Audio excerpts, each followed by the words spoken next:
একদিন মিশরের রহস্যময় পিরামিড থেকে একজন মেয়ে একটা মমিকে জীবিত করে ফেলেছিল। ঠিক একই সময় প্যারিসের আকাশে উড়ে বেড়াচ্ছিল কয়েক হাজার বছরের পুরনো এক জীবন্ত ডাইনোসর। তো এইসবের মাঝখানে আমাদের প্রশ্ন হচ্ছে, কে সেই সাহসী নারী আর কেনই বা মৃত মমিকে সে বাঁচিয়ে তুলেছিল? তো চলুন এক ফ্যান্টাসি অ্যাডভেঞ্চার আর রহস্যে ভরা এক জাদুকরী গল্পের কাহিনী জেনে নেওয়া যাক। মুভির শুরুতেই আমরা একজন লোককে দেখতে পাই, যিনি আসলে একজন বিজনেসম্যান। লোকটি তার ডিল শেষ করে বাড়িতেই ফিরছিলেন, কিন্তু হঠাৎ মাঝপথে তার মনে পড়ে যায় তার তো আরো একটি কাজ বাকি ছিল। তখন তিনি একটা মূর্তির পাশে দাঁড়িয়ে নিজের কাজগুলো করতে শুরু করেন। ঠিক তখনই একটা বাড়ি থেকে আলো বের হয়ে চারপাশে ছড়িয়ে পড়ে। অদ্ভুত সেই আলো কোনো সাধারণ আলো ছিল না, এটি ছিল কোনো ম্যাজিক্যাল আলো। আলোটা দেখে এই লোক ভীষণ ভয় পেয়ে যায় এবং সেখান থেকে পালানো শুরু করে। এই আলোটা আসছিল জোসেফ নামে একটি সায়েন্টিস্টের বাড়ি থেকে। জোসেফ একজন বিজ্ঞানী, যিনি মাত্র 16 বছর বয়সে তার পদার্থবিজ্ঞানের ডিগ্রি শেষ করেছিলেন। তিনি বিশ্বাস করতেন মৃত্যু মানেই সবকিছু শেষ নয়, মৃত্যুর পরও জীবন থাকতে পারে। বহু বছর এসব নিয়েই তিনি গবেষণা করেছিলেন। এরপর দৃশ্যটা বদলে গিয়ে একটি জাদুঘর দেখানো হয়। সেখানে 5000 বছরের একটি পুরানো বিশাল আকৃতির ডিম দেখানো হচ্ছিল। একসময় সেই ডিমটি হঠাৎ করেই ফেটে যায় আর ভেতর থেকে একটা ড্রাগন বেরিয়ে আসে। ড্রাগনটা দেখতে ছিল বেশ ভয়ঙ্কর। এবার ড্রাগনটা জাদুঘরের কাজ একের পর এক ভেঙে ফেলে সেখান থেকে বের হয়ে সোজা একটা ব্রিজের দিকে উড়ে যেতে থাকে। এমন সময় সেই জায়গায় এক দম্পতিকে দেখা যায়, তারা হয়তো কোথাও যাচ্ছিলেন। ঠিক তখনই ড্রাগনটা সেই দম্পতিদের গাড়ি সহ তাদের তুলে পানিতে ছুঁড়ে ফেলে। এরপর আমরা একজন ছেলেকে দেখি। সেই ছেলেটি আবার সেই জাদুঘরের একজন সায়েন্টিস্টের সহকারী ছিল। ছেলেটি দেখতে খুব সহজ সরল আর নিরীহ ধরনের। সে একটা মেয়েকে ভীষণ পছন্দ করে, যদিও মেয়েটি তার বন্ধু। মেয়েটির নাম হলো অ্যাডেল, আর এই অ্যাডেলই হলো আজকের গল্পের মূল চরিত্র। তো ছেলেটি আসলে এই মুহূর্তে অ্যাডেলের উদ্দেশ্যে একটা চিঠি লিখছিল। ঠিক সেই অ্যাডেলকে আমরা পরের সিনে দেখি। এই সময় অ্যাডেল মিশরের মরুভূমিতে ছিল। তার মিশরে আসার উদ্দেশ্য হলো সে একটা ডাক্তারের মোমের কাফন খুঁজতে এসেছে। ঠিক তখনই সেখানে তার সাথে দুজন চোরের দেখা হয়। আসলে এই চোর দুজন ছিল মিশরের স্থানীয় মানুষ। তাদের কাছে এই অঞ্চলে একটা মানচিত্র ছিল। অ্যাডেল এই জন্যই তাদের সাথে দেখা করেছিল। তাছাড়া তারা জানতো সেই ডাক্তারের মমিটা কোথায় রাখা হয়েছে। তারা অ্যাডেলের সাথে একসাথে সেই কবরস্থানে ঢুকে যায়, কিন্তু সেখানে গিয়ে দেখে কবরের প্রবেশ পথ একটা দেয়াল দিয়ে বন্ধ। কিন্তু অ্যাডেল ছিল খুবই বুদ্ধিমান। সে ওই দেয়ালের ফাঁকগুলোর বাধা থেকে খুব সহজেই দরজাটা খুলে ফেলে। ভেতরে প্রবেশ করতেই দেখা যায় সেখানে প্রচুর সোনাদানা মজুদ রয়েছে। এত সোনাদানা দেখে তো চোরেরা প্রায় পাগল হয়ে যায়, এমনকি তারা সোনা সংগ্রহ করতে ব্যস্ত হয়ে পড়ে। কিন্তু অ্যাডেলের এসবের প্রতি কোনো ইন্টারেস্ট ছিল না। সে নিজের আসল উদ্দেশ্য খুঁজে পায়, অর্থাৎ ডাক্তারের কফিন। এদিকে চোরেরা যখন সেখানে ধন সম্পদ লুটে নিতে ব্যস্ত, তখন অ্যাডেল তাদের বারবার নিষেধ করছিল। হঠাৎ সেই সোনাদানাগুলো ওই চোরের গলা আটকে ধরে, আর চোখে নিমিশেই দামি দামি হীরা জহরত নিয়ে তারা একটি গভীর খাদের মধ্যে পড়ে যায়। আর এভাবে রহস্যজনকভাবে তাদের মৃত্যু সেখানেই ঘটে। এরপর অ্যাডেল তার সঙ্গীদের বলে ডাক্তারের কফিনটা খুলতে। কফিন খোলার পর দেখা যায় ভেতরে আছে একটা বহু বছরের পুরাতন মমি। অ্যাডেল মমিটা ভালো করে খুঁটিয়ে দেখে নিশ্চিত হয় যে সে যাকে খুঁজতে এসেছিল এটা সেই ডাক্তারেরই মমি। ঠিক তখনই সেখানে হাজির হয় একজন প্রফেসর। অবশ্য লোকটি একই সাথে একজন পুলিশও। তিনি অ্যাডেলকে দেখে বলেন, আপনার মতো অভিজ্ঞ এবং নামকরা সাংবাদিক এখানে কি করছে? উত্তরে অ্যাডেল জানায়, এই ডাক্তারটি অসাধারণ একজন মানুষ ছিলেন, আমাকে তার মমি নিয়ে যেতে হবে। তখন প্রফেসর প্রশ্ন করে, তুমি কি মানব জাতির চিকিৎসা করতে চাও এই 1000 বছর আগে মরে যাওয়া ডাক্তারের সাহায্যে? অ্যাডেল বলে, না, মানব জাতির জন্য নয়, আমার বোনের জন্য। আমার বোন ভীষণ অসুস্থ, আর তাকে সারানোর কোনো উপায় আজ পর্যন্ত কেউ খুঁজে পায়নি। এসব শুনে প্রফেসর আবারও বলে, তুমি পাগলের মতো এসব কি বলছো? তুমি কি বুঝতে পারছো না, এটা তো মৃত একজন মানুষের মমি। একজন মমি কিভাবে কাউকে সারাতে পারে? তখন অ্যাডেল ব্যঙ্গ করে উত্তর দেয়, হ্যাঁ, আমি জানি সে মৃত। প্রফেসর তখন বলে, তাহলে তুমি তাকে জীবিত করবে কিভাবে? অ্যাডেল উত্তর দেয়, প্রফেসর চোখে পাচ্ছেন না, তিনি তো একজন বিখ্যাত বিজ্ঞানী। সেই এই মমিকে জীবিত করে তুলবেন, কারণ তার কাছে এমনই অসাধারণ ক্ষমতা আছে। সে যে কোনো মানুষকে আবার জীবিত করে তুলতে পারেন। প্রফেসর অ্যাডেলকে আবারও বলেন, আমি তাকে চিনি, কিন্তু এখন সে কিভাবে এই মমিকে জীবিত করবে? সেই সায়েন্টিস্ট তো অনেক বয়স্ক হয়ে গেছে, আর মমিকে জীবিত করতে গিয়ে সে নিজেই মারা যেতে পারে। এই কথা বলেই প্রফেসর তার অধীনে থাকা পুলিশকে নির্দেশ দেয় অ্যাডেলকে এখনই গ্রেফতার করার জন্য, কারণ অ্যাডেল কোনো অনুমতি ছাড়াই এখানে প্রবেশ করেছে, যা আইন বিরোধী। কিন্তু অ্যাডেল ছিল অসাধারণ বুদ্ধিমতী ও চতুর একজন তরুণী। সে প্রফেসরকে কাফনে মোড়ানোর জন্য একটি যন্ত্রের মধ্যে ধাক্কা দিয়ে ফেলে দেয়, আর বাকিদের তার কাছে আসা থেকে আটকানোর জন্য সে আগুন জ্বালিয়ে সবাইকে ফাঁকি দিয়ে মমিটাকে জলপথে নিয়ে সেখান থেকে পালিয়ে আসে। এদিকে সেই বিজনেসম্যানকে ধরে এনে পুলিশের সামনে হাজির করা হয়েছে, যাকে আমরা মুভির একদম শুরুতে দেখেছিলাম। পুলিশ তাকে জিজ্ঞাসা করে গত রাতে আসলে ঘটেছিলটা কি। ব্যবসায়ী বলে, আমি একটা ড্রাগনকে দেখেছি, তবে তার আগে প্রথমে আমি এক ধরনের আলো দেখেছিলাম, তারপরেই একটা বিশাল ড্রাগন উড়ে আসছিল। কিন্তু পুলিশরা তার কথা বিশ্বাসই করে না, কারণ তারা মনে করে ব্যবসায়ী হয়তো তখন নেশাগ্রস্ত ছিল। তারা ধরেই নেয় লোকটি হয়তো মদ খেয়ে এসব বাজে বাজে কথা বলছে। তাই এই ব্যবসায়ীকে গ্রেফতার করে থানায় আটকে রাখা হয়। এরপর সমস্ত পুলিশ সদস্যরা সিদ্ধান্ত নেয় এই ঘটনাটা তারা গোপন রাখবে। তারা চায় না এই খবর জনসাধারণের কাছে পৌঁছাক, কারণ মানুষ যদি জানতে পারে শহরের আকাশে ড্রাগন উড়ছে তাহলে সবাই আতঙ্কে ভেঙে পড়বে।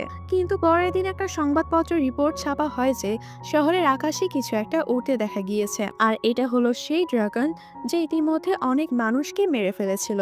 যখন শহরের প্রেসিডেন্ট এই খবরটি জানতে পারেন তখন তিনি বিষয়টি খতিয়ে দেখার নির্দেশ দেন। তিনি এই দায়িত্ব তুলে দেন একজন উচ্চপদস্থ কর্মকর্তার হাতে। তাকে স্পষ্টভাবে বলা হয়, তোমার হাতে মাত্র 24 ঘন্টা সময় আছে, এর মধ্যেই ড্রাগনের ব্যাপারে সবকিছু খুঁজে বের করতে হবে। এরপরে সিনে আমরা সেই জাদুঘরটি দেখি যেখানে ডিমটি ফেটেছিল। সেখানে একজন সায়েন্টিস্টের সাথে ছিল সেই সহকারী যে অ্যাডেলকে পছন্দ করে।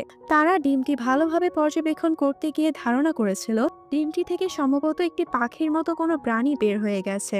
এদিকে পুলিশ এসে তদন্ত শুরু করে এবং এই ডিম নিয়ে সায়েন্টিস্টদের কাছে তথ্য জানতে চায়। তারা জানায়, হ্যাঁ, আমরা ইতিমধ্যে এটা নিয়ে গবেষণা করছি, কিন্তু এখনো তেমন কিছু পাইনি। তারপর পুলিশরা সেখান থেকে চলে যায়। পরবর্তী দৃশ্যে আমরা প্রফেসর জোসেফকে দেখতে পাই। ড্রাগনটি হঠাৎ উড়ে এসে তার বাড়িতে ঢুকে যায়। আসলে এই ড্রাগনটিকে সেই এক্সপেরিমেন্টের মাধ্যমে জীবিত করে তুলেছিল। এখান থেকে প্রফেসর আর ড্রাগনের এক অদ্ভুত সম্পর্কের কথা আমরা জানতে পারি। আসলে তাদের আত্মা একে অপরের সাথে যুক্ত ছিল। এই যেমন প্রফেসর বা ড্রাগনটির কারো শরীরে যদি কিছু হয় তাহলে অন্যজনেরও তাই হবে। তো ড্রাগনটি এই মুহূর্তে ভীষণ ক্ষুধার্ত ছিল। প্রফেসর ড্রাগনটিকে মাংস খাওয়াচ্ছিলেন। ঠিক তখনই পুলিশ তার বাড়িতে পৌঁছে যায়। প্রফেসর বুঝতে পেরেছিলেন পুলিশ চলে এসেছে, তাই সে দ্রুত ড্রাগনটিকে তার বাড়ির ভেতর একটি পর্দার আড়ালে লুকিয়ে ফেলেন। এরপর পুলিশ অফিসার প্রফেসরের সঙ্গে কথা বলা শুরু করে। তাদের মধ্যে একজন পুলিশ অফিসার একটা ডিম দেখতে পেয়ে সেটা খেতে শুরু করে। ড্রাগনটি এতক্ষণ পর্দার আড়াল থেকে পুলিশদের পর্যবেক্ষণ করছিল। পুলিশের ডিম খাওয়া দেখে সে ভীষণ রেগে যায় আর পর্দার আড়াল থেকে বেরিয়ে এসে তাকে আক্রমণ করে বসে। ফলে পুলিশ জেনে যায় ড্রাগনটি এখানেই আছে, আর সবকিছুর পেছনে দায়ী হলো এই প্রফেসর। তাই সঙ্গে সঙ্গে প্রফেসরকে গ্রেফতার করা হয়। এরপর দৃশ্য পাল্টে আমরা অ্যাডেলকে দেখি। অ্যাডেল এখন মিশর থেকে ফিরে এসেছিল তার নিজের বাড়িতে। তাছাড়া সে সঙ্গে করে সে ডাক্তারের মমির কফিনটাও নিয়ে এসেছে। অ্যাডেল গাড়ি থেকে নেমে সরাসরি স্টেশন থেকে হাঁটতে হাঁটতে নিজের বাসায় ফিরে আসে। এখানে আমরা অ্যাডেলের অসুস্থ বোনকেও দেখতে পাই, যার অবস্থা সত্যিই ভীষণ খারাপ। সে কথা বলতে পারছে না, এমনকি খেতেও পারছে না। তার চেহারা একদম মমির মতোই লাগছিল, কারণ তার মাথার মধ্যে একটা হেয়ারপিন আটকে গেছে। ঠিক মাথার পেছন থেকে হেয়ারপিনটা কপাল দিয়ে বেরিয়ে এসেছে। এই কারণেই তার এরকম অবস্থা। এদিকে অ্যাডেল তাকে অনেক জায়গায় চিকিৎসা করিয়েছে, কিন্তু কেউই তার ভালো চিকিৎসা করতে পারেনি। আর সেই কারণেই সে সেই ডাক্তারের মমিটিকে নিয়ে এসেছে, যাতে মমিটিকে জীবন্ত করে তার বোনকে চিকিৎসা করাতে পারে। যাই হোক, অ্যাডেল বাড়ি ফিরে সে দরজার নিচের জায়গাটা পরীক্ষা করে দেখে। সেখানে অনেকগুলো চিঠি তার জন্য অপেক্ষা করছে। এমনকি সেই সহকারী ছেলেটিও অ্যাডেলকে যে চিঠি লিখেছিল তা রেখে যেতে এসেছিল। ঠিক তখনই অ্যাডেল দরজা খুলে চিঠিটা নেয় এবং বলে, আমি জানি এটা তুমি আমার জন্য এনেছো, আমি চিঠিটা পড়ে দেখব। এরপর সে একটা পত্রিকা পড়ে। সেখানে লেখা ছিল প্রফেসর জোসেফকে খুব শীঘ্রই মৃত্যুদণ্ড দেওয়া হচ্ছে। এই খবর পড়ে অ্যাডেল ভীষণ চিন্তিত হয়ে পড়ে, কারণ মমিটাকে একমাত্র প্রফেসর জোসেফ জীবিত করতে পারবে। তাই অ্যাডেল সহকারীর কাছে জানতে চায় প্রফেসরের ফাঁসি কোথায় কার্যকর করা হচ্ছে। তখন সহকারী বলে, পাশের জেলখানায়। এরপর ঠিকানা জেনে নিয়ে অ্যাডেল সরাসরি সেই জেলখানায় পৌঁছে যায়। তবে সে একজন আইনজীবী ছদ্মবেশে প্রফেসর জোসেফের সঙ্গে দেখা দেখা করতে এসেছে। প্রফেসর তখন তাকে বলে, আমি একটা পুরনো ডিম থেকে ড্রাগনকে জীবিত করেছিলাম। তখন এডেল জানায়, আমার কাছে একটি মৃত ডাক্তারের মমি আছে, তুমি কি তাকে জীবিত করতে পারবে? প্রফেসর উত্তর দেয়, আমি তো মনে করি না এই জেল থেকে আর কখনো বের হতে পারবো, কারণ আমাকে মৃত্যুদণ্ড দেওয়া হয়েছে। তখন এডেল প্রতিজ্ঞা করে, আমি তোমাকে এই জেল থেকে যেভাবেই হোক বের করবই। এদিকে পুলিশ জানতে পারে এই আইনজীবী ছদ্মবেশে আসা মানুষটি আসলে এডেল, তাই এডেলকে তারা জেলখানা থেকে বের করে দেয়। কিন্তু এডেল আবারও একজন খাবার পরিচালনার ছদ্মবেশ নিয়ে জেলখানায় ফিরে আসে প্রফেসর জোসেফের সঙ্গে দেখা করতে। পুলিশ আবারও বুঝতে পারে যে খাবার পরিচালনার ছদ্মবেশে আসা ব্যক্তি আসলে এডেল, তাই তাকে আবারও জেল থেকে বের করে দেওয়া হয়। কিন্তু এত কিছুর পরও এডেল হাল ছাড়ে না, বারবার সে চেষ্টা করতে থাকে, তবে প্রতিবার সে ব্যর্থ হচ্ছিল। এদিকে পুলিশ একজন শিকারীর সাহায্যে ড্রাগনের খোঁজ পায়, কিন্তু তারা ড্রাগনকে ধরতে পারে না। অন্যদিকে এডেল আবার ছদ্মবেশ বদলে জেলখানায় ঢুকে পড়েছে। অবশেষে সে প্রফেসরের কাছে পৌঁছে যায়, কিন্তু সেখানে গিয়ে দেখা যায় প্রফেসরের জায়গায় অন্য একজন লোক বসে আছে।